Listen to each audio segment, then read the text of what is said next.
राज्यातील निवडणुकीच्या प्रचाराची रणधुमाळी सोमवारी सायंकाळी संपली. बुधवारी 20 नोव्हेंबरला 288 जागांकरता महाराष्ट्रात मतदान होत आहे.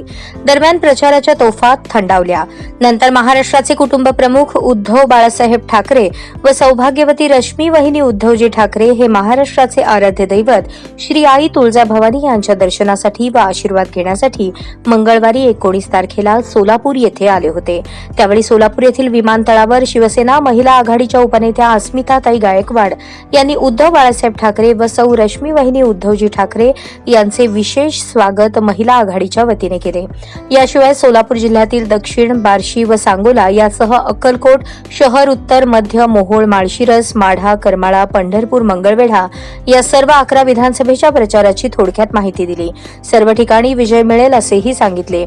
यावेळी रश्मी उद्धव ठाकरे यांनी महिला आघाडीने निवडणुकीत केलेल्या कामाचे कौतुक केले. यावेळी महिला आघाडीच्या सोलापूर लोकसभा क्षेत्रप्रमुख शशिकला चिवडशेट्टी, मंगल थोरात, प्रीती नायर, ज्योती माळवतकर व प्रियांका वाघमोडे आदी महिला पदाधिकारी उपस्थित होत्या.